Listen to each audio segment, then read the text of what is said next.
Right, so today I'm starting a new series of videos that are all about Macs for Live devices.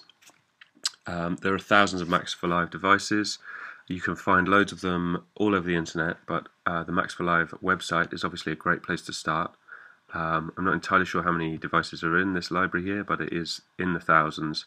And I know it's difficult to find the really good ones if you've got time to do that or not. So I'm just going to go through and pull out what I think are useful devices and give a quick run over of what they do, and hopefully that will help you find things that you wouldn't have known about and also improve your workflow. So today's Macs for Live device I'm going to be showing you is a device called 16 Macros. Now I discovered this while looking for different ways of controlling macros. I'm going to type it in here on the website, and here it is, it's brought it up. You can download the devices directly from the page here in most cases. Sometimes you'll get taken to a third-party page. See, I've already downloaded this, so I'm just going to show you this in the Finder. Okay, here it is.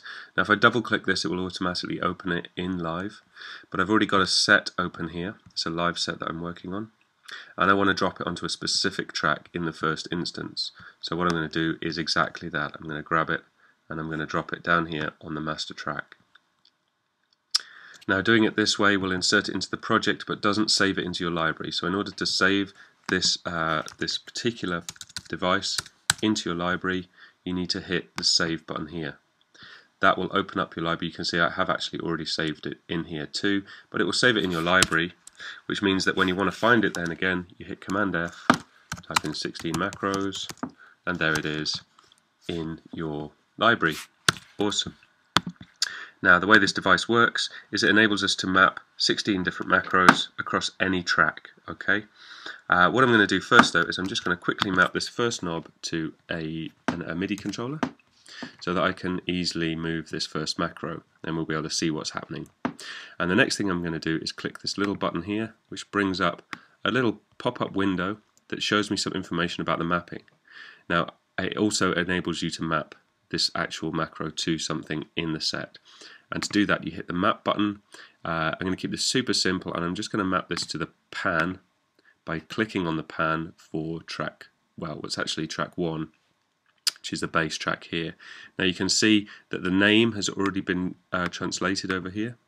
Okay, and if I turn the knob on my control device, you can see that both the macro and the pan there are changing. And if I bring up the little pop-up window, this little readout here shows me the position of that particular value, which is really nice.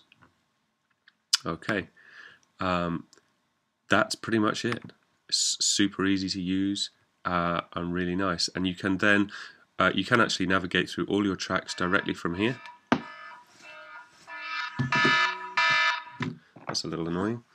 So you can navigate through all the tracks here.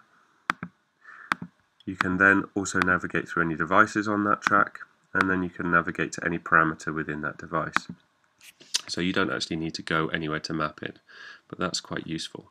Okay. Now in the little screen capture, there we go. There's the color palette. If you double click down here, you can color each of these macros. I think is it a double click or a there we go. We click on the little red button there. That enables us to give these macros some color. Admittedly, the contrast isn't great on some of these, but it does enable us to keep things looking a little bit fresher.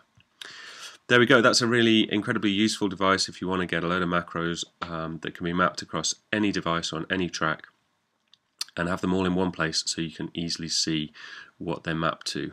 Okay, hope that was helpful, and we'll do another one probably tomorrow.